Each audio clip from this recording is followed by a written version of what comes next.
आपने देखा किस तरह से तीन लड़के एक लड़की को पीट रहे हैं। क्यों हुआ ऐसा जानने के लिए जाने पूरी खबर। नमस्कार, विशाल पहल में आप सभी का स्वागत है। संघ प्रदेश दानह के नरोली स्थित प्रजापिता ब्रह्मा कुमारी केंद्र में महाशिवरात्रि एवं विश्व महिला दिवस पर रंगारंग कार्यक्रम का आयोजन किया गया। कार्यक्रम में प्रमुख अतिथियों के रूप में बीके रंजन दीदी, माउंट लिटेरा जी स्कूल की संचालिका कीर्तिबेन चौहान, दानहा जिला पंचायत की उपाध्यक्षा वंदनाबेन पटेल, नरोली प्राथमिक केंद्र अंग्रेजी माध्यमिक स्कूल की प्राचार्य अनिशाबेन, आदित्य एनजीओ की संचालिका जुलीबा सोलंकी, बीके ममता दीदी सहित अन्य उपस्थित कार्यक्रम रहे। में सर्वप्रथम प्रमुख अतिथियों के हाथों दीप प्रज्वलित करके कार्यक्रम की शुरुआत की गई।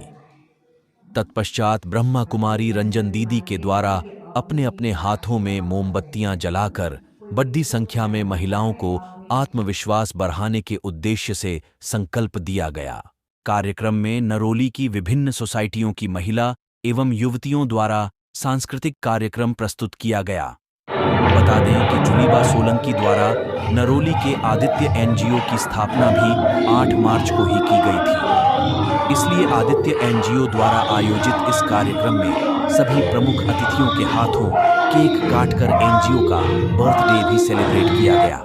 वहीं विभिन्न क्षेत्रों में उत्कृष्ट कार्य करने वाली प्रमुख महिलाओं, शिक्षा क्षेत्र में अव्वल छात्राओं को भी एनजीओ की तरफ से अवार्ड प्रदान कर सम्मानित किया गया। अंत में माउंट लिटेरा जी स्कूल की संचालिका कीर्ति चौहान की तरफ से उपस्थित महिलाओं को उपहार में स्वस्तिक दीपक और ब्रह्मा कुमारी केंद्र की तरफ से प्रसाद का वितरण किया गया। भक्ति के अंदर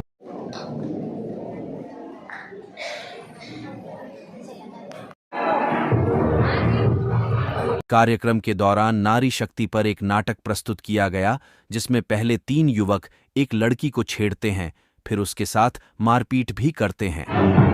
अंत में उसे लड़की का रुद्र अवतार देखने मिलता है। देखिए किस तरह से लड़की पलटवार करती है।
हाथ जोड़ती हूँ, प्लीज मुझे ना मारो।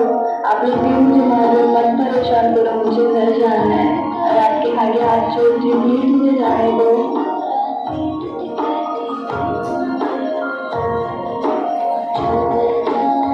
उठ जा मेरा बच्चा, उठ जा।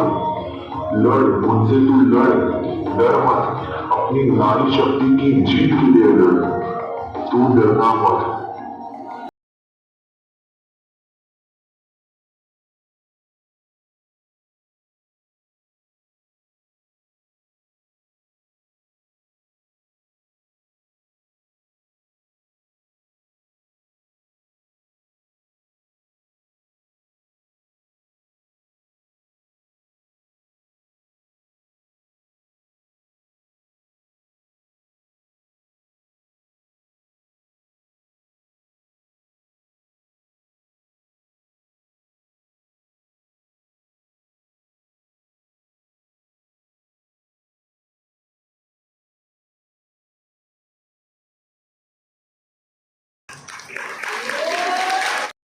महाशिवरात्रि है उसकी बहुत बहुत शुभकामनाएं। ओम शांति, ओम शांति, ओम शांति।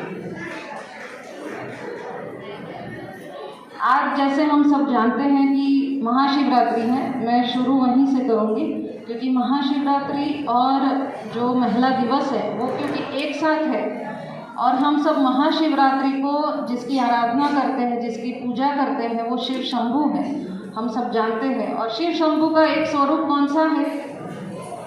शिव शंभू का कौन सा स्वरूप है? अर्धनारी स्वरूप। और अर्धनारी स्वरूप में शिव जी ने जो आधा शरीर जो ये दर्शाता है कि जो शिव है, जो सर्व है, वो आधा नारी है, मतलब जो पुरुष है, जो विश्व है, वो नारी के बगैर अधूरा है। तो सबसे बड़ा उदाहरण ये है कि हम जो विश्व है वो चलाने के लिए, मतलब अर्धनारीश्वर रूप का उन्होंने जो उदाहरण दिया या उन्होंने जो सर्जन किया, उसका मेन रीज़न ये था कि पार्वती को धारण करने का यही दर्शाता है कि ये जो सृष्टि है उसकी रचना में पुरुष और नारी का एक समान योगदान है और आपस के प्रेम और सहयोग से ही हमारा ये संसार चलता है। मतलब सृष्टि चलाने के लिए जितना नर उतनी ही नारी, दोनों का योगदान ज़रूरी है। तो हम जो एक बात करते हैं कि हमें पुरुष से आगे जाना है या हम उसके नीचे हैं, वो हज़ारों लाखों साल पहले से ये सत्य नहीं है। सत्य ये है कि दोनों इक्वल है, पहली बात ये है। दूसरी, अगर हम हमारे इतिहास के कुछ पन्ने खोजें तो ऐसे बहुत सारी स्त्रियां या ऐसे बहुत सारी नारी मिलेगी जिन्होंने इतिहास बदला, जिन्होंने इस देश और इस विश्व के उद्धार में बहुत सारा सहयोग दिया। हम ऐसे जैसे बहन बन के या फिर हम एक माता बन के या एक पत्नी बन के इस सृष्टि की रचना में या इस देश की जो देश के उद्धार में उन्होंने अपना सहयोग दिया। हम कुछ नाम लेंगे तो आई थिंक सब लोग बता पाएंगे। रानी लक्ष्मीबाई, अहिल्याबाई, सावित्रीबाई, सरोजिनी नायडू, ये सारे ऐसे नाम हैं हमारे पास। हम जानते हैं कि उन्होंने बहुत सारी चीज़ें नई चीज़ों की शुरुआत की। उनके लिए भी ये सहज नहीं रहा होगा। Being a lady, being a नारी, ये एक आसान नहीं रहा होगा उस समय में। जैसे अगर हम सरोजिनी अहिल्याबाई की बात करें तो उन्होंने 30 साल राज किया। उस ज़माने में अगर हम आज बैठ के सोचें तो वो एक इतना इजी टास्क नहीं था कि भाई इतने 30 साल तक पुरुष प्रधान टाइम में एक राज्य को आगे लेके जाए या एक क्वीन बन के उसको चलाए। तो वो उस ज़माने में भी उन्होंने किया। अगर हम आज एक काम कर रही है, चाहे नौकरी कर रही है, नहीं कर रही है, एक हाउस मेकर है, तो भी जो शक्ति है, जो शक्ति यहाँ पे है, जो हम ब्रह्म कुमारी में कहते हैं, वो शक्ति सब में है। उसको प्रज्वलित करने की ज़रूरत है हमें। और आज हम आज संयोग बोले या जो भी बोले कि महाशिवरात्रि के दिन ही ये महिला दिवस आया है, बराबर है। तो आज ही के दिन हम जैसे हमने एक प्रण लिया बिगिनिंग में कि हम लड़ेंगे, हम हारेंगे नहीं, हम सब ने लिया है, तो उसी को लेते हुए आगे बढ़े और हम एक दिन महिला दिवस ना मनाए, हम 365 दिन महिला दिवस मनाएं और हमारी शक्ति को अंदर से महसूस करें, बराबर है। और एक आज के समय में कुछ मैं मेरे वर्ड्स रखना चाहूँगी, जैसे कि 21वीं सदी है हमारी, हमें ये करना है, वो करना है। तो एज अ मदर स्पेशली हमारी एक रिस्पॉन्सिबिलिटी बनती है कि हम हमारे बेटे और बेटी को इक्वल शिक्षा दें। इक्वली बेटे को स्पेशली ये सिखाए कि भाई आपको बेटी की इज्जत करनी है, आपको स्त्री की इज्जत करनी है। और आगे जो ऐसा समय आने वाला है जब आप चाहेंगे कि हमारी बेटी भी काम करे, हमारी बेटी भी आगे जाए, उस वक्त आपके बेटे को ट्रेन करना पड़ेगा कि आपकी बहू को कैसे हेल्प करे वो।